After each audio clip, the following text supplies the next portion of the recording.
What's going on, everybody? Welcome back to the basement. I am Jason from JMT, and I just wanted to talk about my recent experience with the Tamron 17-70 lens.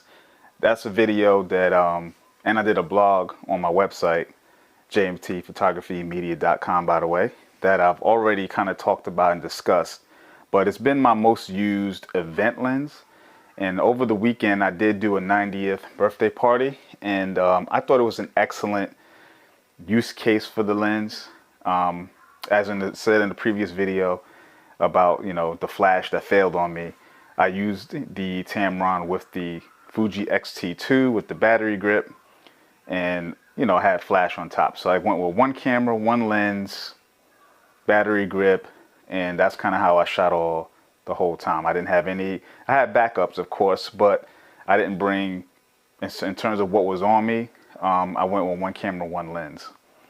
In the past, I would shoot with two cameras and two lenses, two primes, somewhere like a 35 equivalent and an 85 equivalent, something like that. But over time, I felt like it wasn't necessary, considering that I had, standard zooms, and when I realized my most used focal lengths, the whole time, I didn't really feel like I needed to have two separate cameras and two separate lenses physically on me at a time. Now, I would have a second camera in the bag or in the trunk just in case something goes wrong. Could pull that out if my main camera is not working. But to have two on me, I decided not to go that route. And I've been kind of going, I've done that before, so I kind of had two different previous ways of working. I used to have where I used to use a Canon lens and Canon camera with a Canon zoom. My daughter interrupted me. She said she wanted a snack. So let me start this thought again. So like I said, in the past, I used to shoot with Canon, and I would shoot with the 24-105 lens as my main camera. And even when I used it on the M series cameras, I used to use a speed booster, and I would use that on like the M5, which was the mirrorless body, with the Viltrox speed booster, which would take the 24-105 down to a 2.8. So I'm used to shooting with that kind of long zoom with a 2.8 equivalent, and that's what the Tamron is.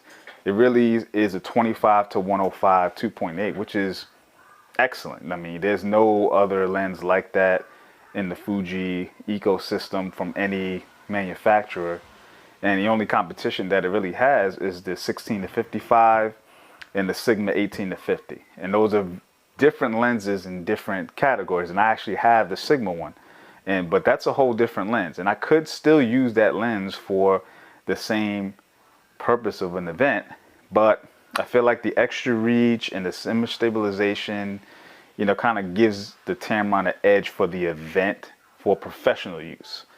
Now, I still would use the 18-50 from Sigma professionally, but I find that to be better more for personal, shoots or, studio portraits or something like that, where I don't need the long range. I'm not going to have a body with the battery grip on it to really beef it up, because the Tamron is a big lens. So when you take that battery grip off the X-T2, it definitely is a wieldy front heavy beast with that lens on it. So the 18-50 for studio work, like if I'm doing portraits in someone's home and I set up a background, I would use the 18-50. I don't really need that extended range. Battery life is not going to be so much of an issue because it's not a run and gun situation. So I could use extra batteries in the bag rather than throwing the battery grip on. And honestly, the lack of image stabilization doesn't bother me because, again, in studio situations, you're going to be in control of literally everything. So the lighting is going to be controlled, so I'm using a deeper depth of field anyway, probably f4 to 5.6, so that everything is sharp from nose to the back of the head. So everything is good there. And even outdoors in great light, if I shoot portraits outdoors, I'm not doing it in the dark, obviously. So image stabilization doesn't really matter because your shutter speeds are so long that you kind of you mitigate that as a problem. So for me, that's a non-issue. So next thing I want to talk about is the most used focal lengths. So when I look through my data of all the times that I've used this Tamron lens, especially the most recent ones, I've kind of shot at that 25 equivalent to about 50. That, you know, so really wide angle to standard. That's kind of where I shot the most. And the reason why is because I've been shooting in a more personal setting. So I've been in the weeds with the people, right? I'm talking to them. I'm having conversations with them. I'm setting up the shot in a way, even at an event, I'm talking to people, getting them warm to the idea that I'm walking around with a camera and I might come by and take your photo or ask for a group shot. You know, they get used to the idea. They might eventually call me over and say, hey, can we take a shot? And that's exactly what I want, because now they're engaged, they're involved, and it helps get for better shots. And to me, that's a lesson in the fact that you can't just be a fly on the wall at all times. Although it's good to have longer focal lengths and get candid shots, I think you can still do that with shorter focal lengths, like a 50 millimeter equivalent. You know, where you're not so far away from them that you're not there, but close enough to capture something candid, but also right there to also get something where you're involved and you're curating the shot. And I think that's a very important lesson for me to know, that I've never really used 70 to 200 like lenses for events.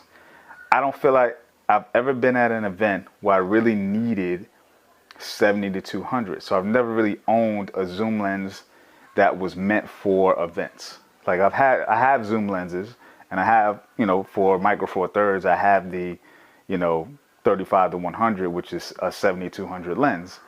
But that's not a pro lens. It's not meant for pro use, not meant for indoors where an event is happening, like a wedding or a birthday party.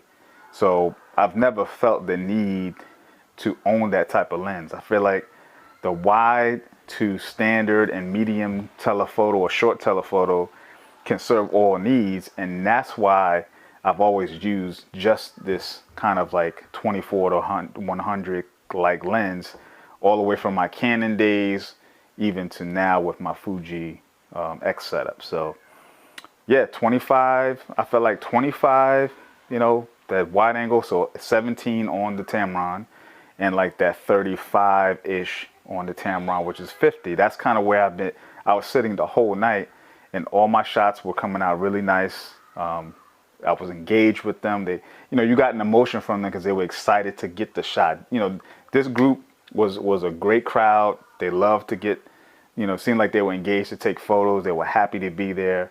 You know, the person who was celebrated of being 90 years old was fantastic, and you know, her family was fantastic, and you know, it was great to do the event. So yeah, thumbs up to the Tamron once again. So I just wanted to give a kudos and a shout out to that lens. So if anybody is using it or wants to use it, you're not going to be disappointed. And so if you're thinking about it and don't have it, I'd say go get it. So that's all I got. See you on the next one, y'all.